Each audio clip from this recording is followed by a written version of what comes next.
Brain క్లాట్‌ని మనం వాడుక భాషలో రకరకాల పేర్లతో పిలుస్తుంటాం. మనం పెరాలసిస్ సౌండ్ రావడము, పక్షవాతం అనడము, లేదంటే పాలిష్ అటాక్ అనడము, ఇవన్నీ మనకు బ్రెయిన్ స్ట్రోక్‌కి సంబంధించినవి. మనకు బ్రెయిన్ స్ట్రోక్ అనేది కామన్ టర్మ్. దాంట్లో ఇట్ కుడ్ బి ఇన్ఫాక్ట్ అనొచ్చు, బ్లీడింగ్ అనొచ్చు. ఇన్ఫాక్ట్ అంటే ఏందంటే మెదడుకి పోవాల్సిన రక్త సరఫరా ఆగిపోవడం. ఇప్పుడు మనం చేతికి చిన్నగా ఉన్నప్పుడు రబ్బర్ బ్యాండ్ చుట్టేసుకొని ఉంటే ఈ చెయ్యి అంతా బ్లూ కలర్ అయిపోతుంటుంది. సో రక్త సరఫరా ఆగిపోవడం, that is called in fact.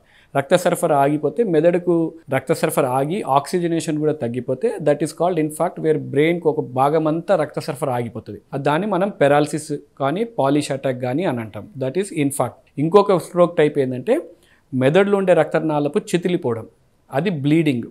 So మెదడులో ఏదైనా బ్లీడ్ అయితే దట్ ఈస్ రక్తనాళపు చితిలిపోయి వచ్చే బ్లీడింగ్ దాన్ని హిమరేజిక్ స్ట్రోక్ అంటాం. So it could be a infarct or haemorrhagic stroke. దీనికి గల కారణాలు ఏముంటాయి అంటే పక్షవాతానికి కావాల్సిన కారణాలు ముందుగా మనకు కోమార్బిడిటీస్ ఉండడం, బీపీ కానీ, అన్కంట్రోల్డ్ బీపీ, అన్కంట్రోల్డ్ షుగర్స్ కానీ, లైఫ్ స్టైల్ మోడిఫికేషన్స్ లేకుండా ఉండడం కానీ, సెడెంటరీ లైఫ్ స్టైల్ కానీ, అన్హెల్తీ డైట్ హ్యాబిట్స్ ఉండడం కానీ, ఎక్సెసివ్ స్మోకింగ్ కానీ, ఆల్కహాల్, ఇవన్నీ all these are impending factors to develop a stroke.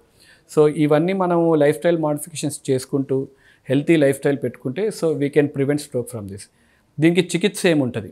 So మనకి ఒకసారి ఫ్యూచర్స్తో రావడం, మనకు వీక్నెస్తో రావడం, కాలు చేతులు పడిపోవడం, మాట పడిపోవడము, ఈ ఫ్యూచర్స్తో మనం కానీ ఎమర్జెన్సీ రూమ్కి వెళ్ళిన తర్వాత we'll get a scan done, city కానీ ఎంఆర్ఐ కానీ. ఒకవేళ స్ట్రోక్ బాగా చిన్నగా ఉందనుకోండి ఇమీడియట్గా మందులతో తగ్గించుకోవచ్చు. టైమ్ ఈజ్ బ్రెయిన్ అంటాం. అంటే విత్ ఇన్ ఆ పీరియడ్లో 6 hours విండో పీరియడ్ అని ఉంటుంది. టైమ్ ఈజ్ బ్రెయిన్ అని ఎందుకంటే ఆ window period with in 6 hours కానీ మనం హాస్పిటల్కి కాలు చేయి పడిపోయినా, మాట పడిపోయినా ఈ టైంలో వస్తే we can reverse it. Reversible time అన్నట్టు విండో పీరియడ్లు ఉంటే ఆ టైంలో ఇంజెక్షన్స్ ఇచ్చేసుకుంటే న్యూరాలజిస్ట్ గారు ఇంజెక్షన్ ఇచ్చేస్తే అది రివర్స్ అయిపోతుంది. కాలు చేతులు వీక్నెస్ కానీ మాట కానీ వీక్నెస్ అయిపోతుంది. ఒకవేళ మీరు కాలు చేయి పడిపోయిన ఒక 1 day తర్వాత 2 days తర్వాత బాగా మనిషి స్పృహ తగ్గిపోయి లోపల కంటిపాప చూపు కానీ పెరిగిపోయి ఉంటే అప్పుడు ప్యూపులరీ అనేసొకరికి ఇవన్నీ బాగా పెద్దగా ఉంటే then will go for surgery. సర్జరీలో మనం ఏం చేస్తామంటే బ్రెయిన్ పైన ఉండే ఈ ఎఫెక్ట్ వల్ల మనం ఈ బోన్ని తీసేయడం వల్ల it will give you some space. ఈ సర్జరీ చేస్తే మనకు రికవరీ టైం కూడా ఎప్పుడు చేసుకున్నాం సర్జరీ అంటే యాజ్ ఎర్లీ యాజ్ పాసిబుల్. మీరు ఈ సిమ్టమ్స్తో డెవలప్ అయిపోయి డాక్టర్ గారు కానీ మనకు సర్జరీ అని అడ్వైస్ చేసినప్పుడు ఇమీడియట్గా చేయించుకుంటే రికవరీ కూడా ఫాస్ట్గా ఉంటుంది. మోస్ట్ ఆఫ్ ద టైం ఏంటంటే సర్జరీకి భయపడి మనం విల్ డిలే ద ప్రాసెస్.